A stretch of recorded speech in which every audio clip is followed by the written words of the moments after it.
같이 우리 기도하고 예배하도록 하겠습니다. 하나님 감사합니다. 오늘도 하나님의 은혜를 구하며 이 하루를 살게 하시니 감사합니다. 하나님, 주님의 은혜를 구합니다. 내 뜻대로 내 마음대로 이 땅을 살지 아니하기를 원합니다. 나에게 주신 이 시간이 하나님께서 주신 시간임을 기억하며 오늘 이 하루를 하나님 뜻대로 하나님 말씀대로 하나님을 기쁘시게 하는 거룩한 삶을 살기 원하오니 주여 우리의 삶을 인도하여 주십시오. 오늘도 말씀으로 우리의 갈 길을 말씀해 주시고 나아가야 할 방향을 정해 주시고 오늘도 우리가 판단하고 생각할 때 그 모든 것들이 말씀이 기준되는 놀라운 은혜를 누릴 수 있도록 성령님 역사해 주십시오. 부족하고 연약한 자의 삶이지만 주님 뜻대로 살려고 노력하고 몸부림칠 때 우리의 삶을 통하여서 주님의 신실하신 역사가 이루어질 것들을 믿습니다. 오늘도 주님 우리와 함께하여 주시고 사랑하는 모든 성도들에게 기름 부어 주시옵소서. 감사드리오며 거룩하신 예수 그리스도의 이름으로 기도합니다. 아멘. 네, 오늘 하나님께서 우리에게 주신 말씀은 사도행전 1장 8절 말씀입니다. 사도행전 1장 8절 말씀. 네, 오늘 우리말 성경으로 함께 읽어보도록 하겠습니다. 우리말 성경으로 함께 읽어볼게요. 사도행전 1장 8절입니다. 그러나 성령께서 너희에게 오시면 너희가 권능을 받고 예루살렘과 온 유대와 사마리아와 땅끝까지 이르러 내 증인이 될 것이다. 아멘.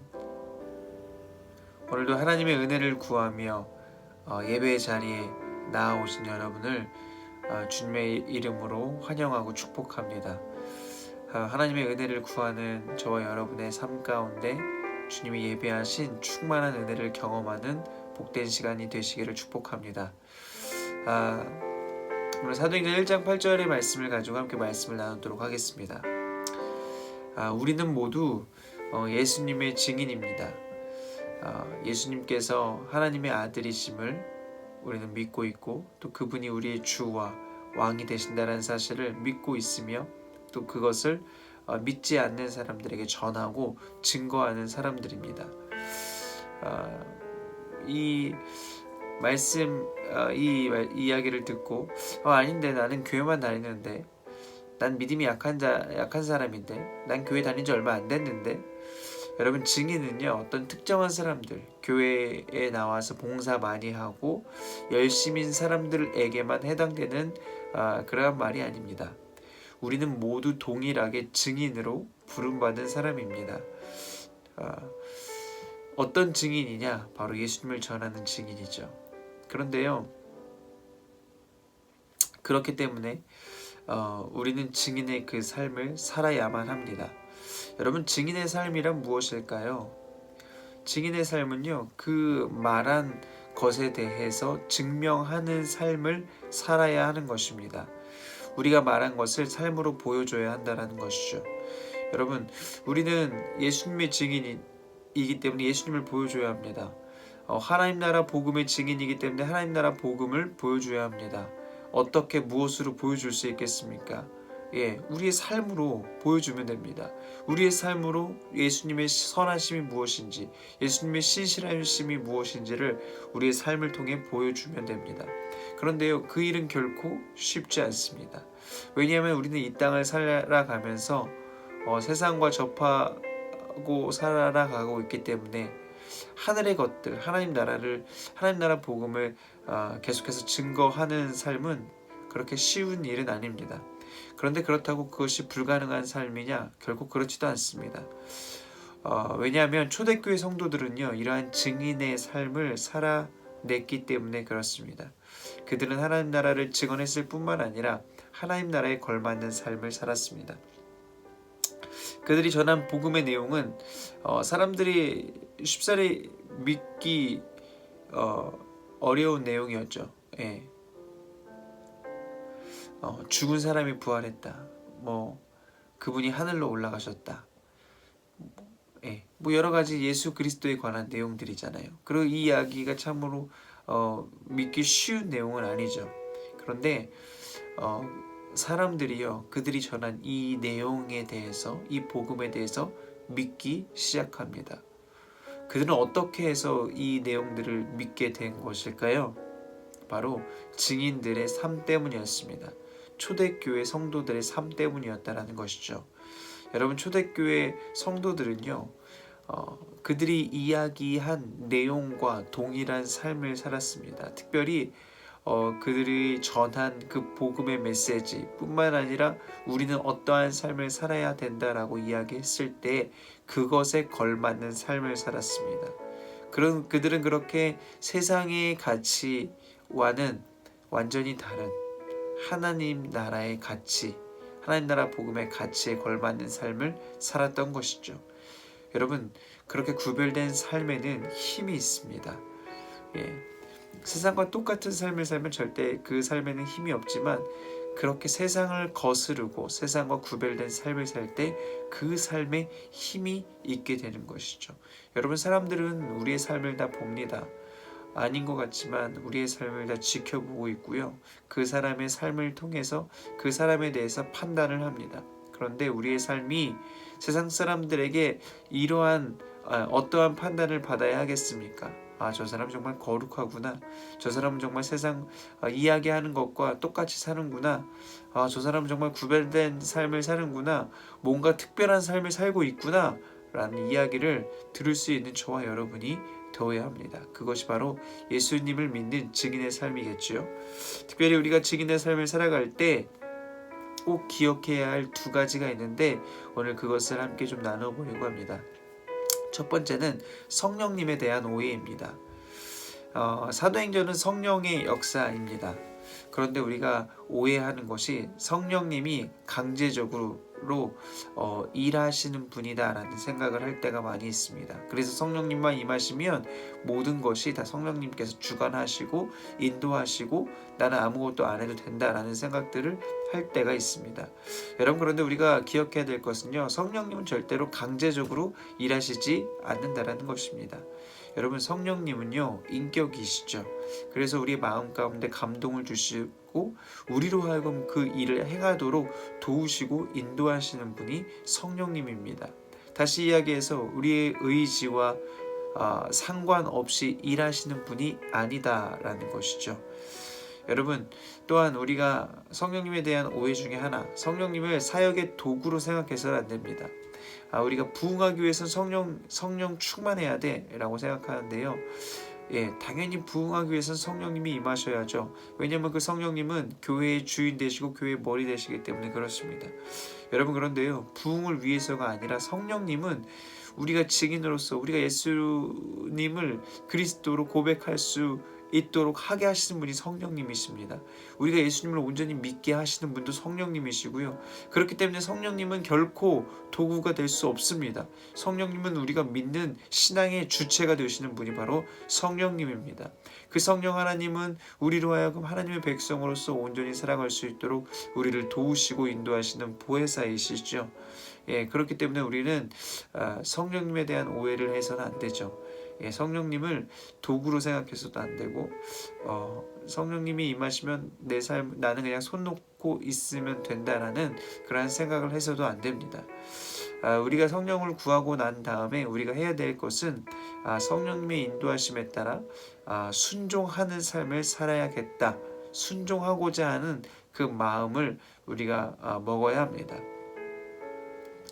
왜냐하면 성령님이 임하시면 우리는 가만히 있을 수가 없거든요. 성령님이 우리의 삶을 주관하시고 인도하시는데, 그때에 성령님은 우리의 마음 가운데 회개할 마음도 주시고, 또 거룩한 삶을 살고자 하는 마음도 주시고, 또 말씀을 실천하고자 하는 마음도 주십니다. 그러한 여러 마음을 주시는데, 그때 성령님의 그 음성에, 성령님의 그 말씀에 순종하고자 하는 그러한 마음이 우리 가운데 필요합니다. 특별히 우리가 성령님의 그 인도하심을 이제 경험하고 또 그 인도하심 가운데 온전히 순종하기 위해서는 우리 마음 가운데 민감한 마음이 있어야 되고, 특별히 하나님 말씀에 말씀이 우리 안에 충만해야 합니다. 왜냐하면 성령님이 말씀하실 때, 성령님이 우리 삶 가운데 일하실 때 말씀을 통해서 일하시고 말씀을 통해 역사하시기 때문에 그렇습니다. 우리는 때로는 이제 이 성령님이 우리의 마음 가운데 말씀하실 때 그 말씀들이 내 마음인지 성령님의 말씀인지 이렇게 분별하기가 때로는 쉽지 않을 때가 많이 있습니다. 그런데 그것들이 분별을 온전히 하기 위해서는 우리 안에 말씀이 있어야 합니다. 왜냐하면 성령님은 말씀을 통해 우리 가운데 역사하시기 때문에 그렇습니다. 그러므로 저와 여러분이 늘 말씀을 읽고 또 말씀을 가까이 하는 노력과 습관이 필요합니다. 그러한 것들을 통해서 성령님이 역사해 주시기 때문에 그렇습니다. 두 번째로 우리가 증인으로서 살아갈 때에 기억해야 될 것은 오늘 사도행전 1장 8절의 말씀 마지막 부분에 보면 내 증인이 될 것이다 라고 기록되어 있는데요. 내 증인이 될 것이다. 이 내 증인이 될 것이다의 주도권은 하나님께 있다라는 것입니다. 내 증인이 될 것이다. 증인이 되라 라는 것이 아니라 내 증인이 될 것이다.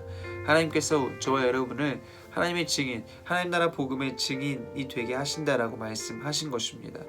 여러분 사도행전의 복음의 역사는 여러 인물들을 통해서 이루어졌지만 결국엔 그 모든 역사는 하나님이 주도하셨고 하나님이 강권적으로 역사해 주신 그러한 복음의 역사였습니다. 결국 그 상황들을 보면요, 사람들이 간 것 같지만 하나님께서 그 상황을 만드셨고 그 사람으로 하여금 갈 수밖에 없도록 그러한 상황들을 만드신 것들을 볼 수 있습니다. 결국 그렇게 됐을 때 사람들은 상황에 떠밀려서 하나님의 말씀에 순종할 수밖에 없었고 그들이 순종했을 때 하나님의 역사가 이루어지는 것을 우리는 사도행전을 통해 볼 수 있습니다.